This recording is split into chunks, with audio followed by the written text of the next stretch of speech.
Number 2, respected and very old Grand Theft Auto and Rockstar fan site GTA Net bubbled to the surface something interesting from Take-Two Interactive's financial results slides that eluded most folks' attention at the time we discussed all of this a week or two ago.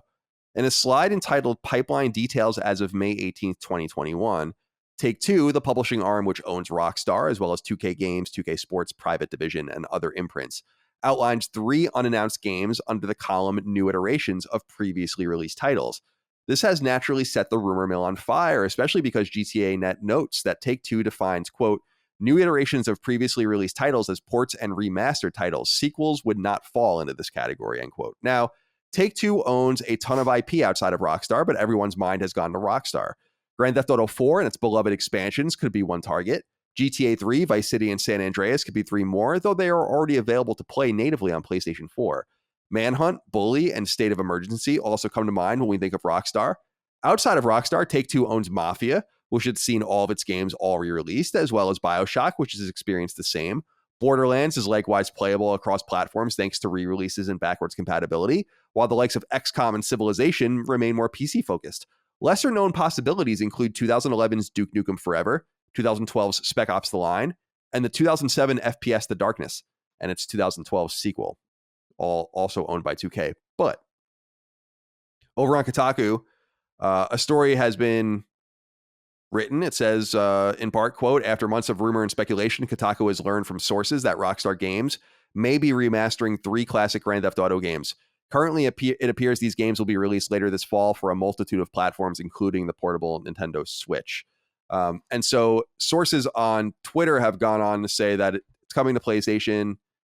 And I guess we're going to have to wait to see more. There might be like mobile and PC ports that come later. And I'm just reading here. I don't know if you guys follow Nibellion on Twitter, who's just kind of a games industry analyst. And it says the report also mentions that Rockstar has plans to remaster the original Red Dead Redemption, which would be cool. Rockstar Dundee, which does Red Dead Online, has been responsible for the ports. The 3 games will be sold in a single package digitally only, and they will be native to both PS4 and PS5, and will run on Unreal Engine with a mix of old and new visuals, so says the report. Chris, what do you think? I think I was getting ready to talk about this being like, my assumption is that it's going to be something like GTA 4 and Spec Ops and like The Darkness or something random like that. Because I was really looking into last night, waste of time now, to just see like, what do they own that they could possibly be fucking around with? Thinking that GTA 3, Vice City, and San Andreas are already playable on, at least on PS4. They have been for a long time. Yeah. But I guess we have our answer here.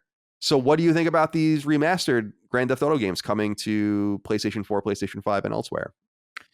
I think it's well, you might as well do it, you know, like if you have as much money as Rockstar has, you might as well, like, hey, you know, what are we going to do in the meantime while we work on this next Grand Theft Auto that, you know, could or may not exist. And the answer is pretty obviously revisit some of the stuff that you've made before and maybe like bring it up to snuff.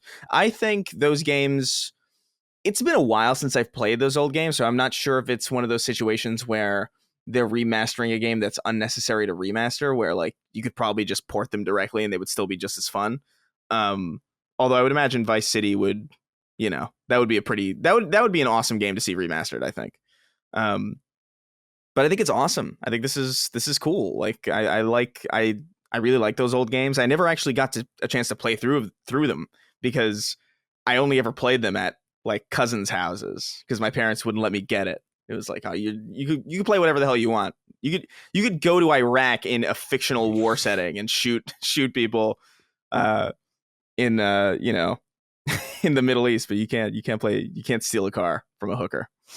That was like their line. So I'm looking forward to like maybe playing these through for the first time and in a maybe like a less nauseating way than they were originally released. I think it's cool, you know. I would have preferred some more niche things though, to be fair, because again, like we talked about, these games are kind of playable to some extent already, like on modern hardware. So like it would have been cool to see something like Spec Ops, but you know, that'll come whenever whenever people want it, I guess. There's probably not a lot of demand for Spec Ops, you know. It Yeah. wasn't exactly renowned for its gameplay. No, I mean, I love that game. I'm a little surprised that 2K hasn't tried to bubble that one back up, because that's a legitimately beloved one-off game that I don't think a lot of people played.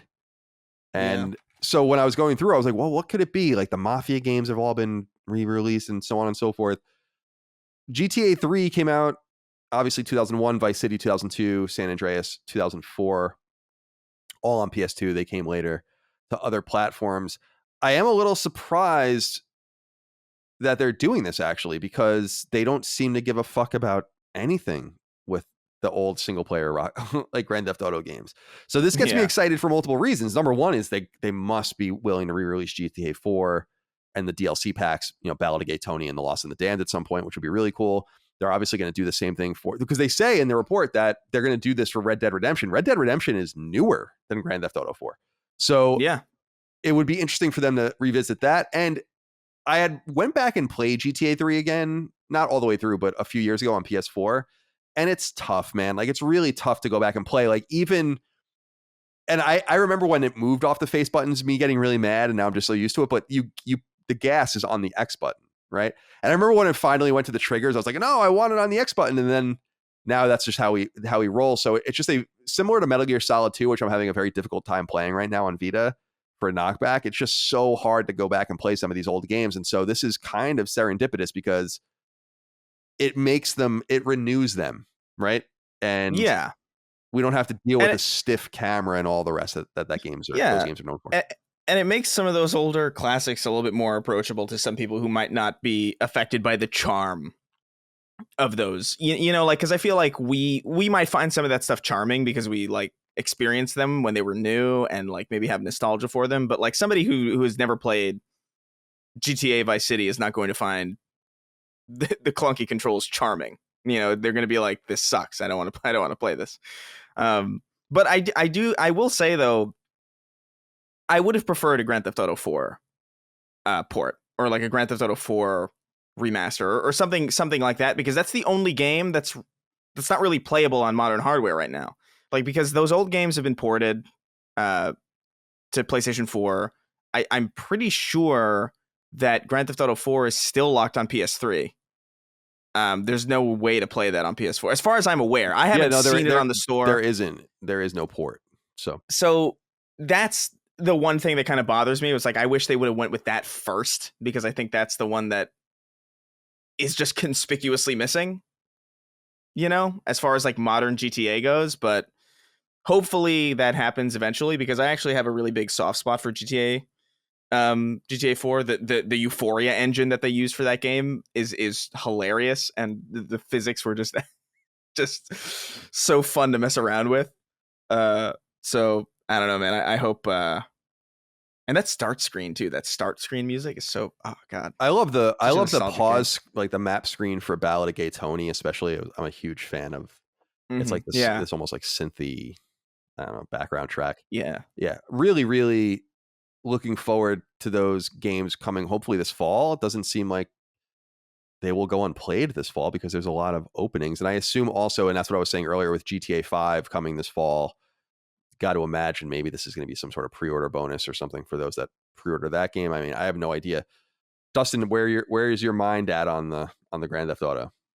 I think it sounds awesome. I've actually not really, I mean, I've played those games, but never all the way through. And so getting some modern enhancements to kind of get them up to standard to today sounds awesome. I'm curious really about this Red Dead Redemption 1 or the possibility of the remaster as well. We've heard rumors about this for a while, which is, I mean, there's always rumors about Rockstar stuff, so it's like hard to tell what's true, but I feel like this is an easy win in that they could just use the Red Dead Redemption 2 engine, and a lot of the Red Dead 1 map is already made in Red Dead Redemption 2. That's the whole like bottom south part of the map. Like, is all there, the southwestern part of the map. So, and the thing about Red Dead Redemption 1 is still such high quality with its voice acting. that they could just use the voice acting they already have. It would still be a huge task to do, no doubt. But yeah. as far as engine and some of the map, I mean, the work is already done. Yeah. The question I have now is just, according to this Nibelian tweet, the GTA is all 3 games in one package, digital only. So let's just say that's the first. Those 3 games is one. The second one, potentially Red Dead Redemption Remaster as well. So that still could leave us with a third re-release. I'm just going to put out in the ether again. I want BioShock remade in VR and re-released. Maybe that could be it. Probably not, but I'm just putting it out there because people have modded BioShock and played it in VR, and it's supposed to be really awesome, even though it's a little janky because it's not native. But who knows? Yeah. There's a lot of possibilities. I could imagine that being pretty amazing. BioShock is that would be an amazing VR game, I think. Right. But yeah, I that's a good point. I didn't even think about the fact that, like, yeah, the original. I forgot that the original Red Dead Redemption 1 map is just in there. Like, I remember being shocked when I when I went down to the bottom of the map in Red Dead 2, like at the end. I remember being like, wow, it's actually like all here. That's insane. Right. What a staggering. That game is so impressive to me, Red Dead Redemption 2. Goddamn.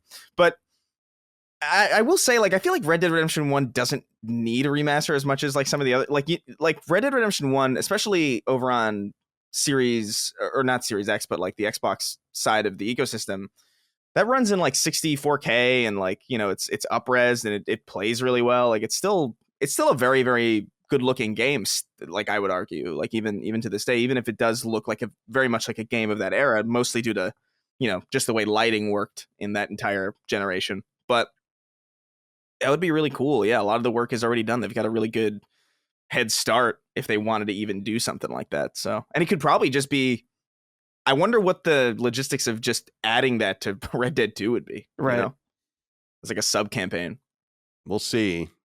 I was more excited in some way, like I said, for the random shit that might come out. But the darkness. Yeah, the darkness. I mean, that was Mike Patton. Remember? Yeah. And that was a cool game. Yeah. Right? That was Mike Patton, right? And I think so. Am I wrong? I want to look this up real quick. The Darkness, Mike. Yeah. Yeah, he did he did both of them. So, yeah, Mike Patton, of course, Faith No More. I absolutely adore Faith No More. And so, yeah, I was wondering that. And Spec Ops: The Line, as I understand, I mean, that game came out in 2012, but as I understand, that game sells pretty well. Like, you know, considering it's just an old game no one talks about because there's so much interest in it. So I was assuming that might be one of them, but it seems like this is probably the 3 games they were talking about. We'll find out more, hopefully, in an official way at some point when they're ready to talk about it. I don't know what they're waiting for, but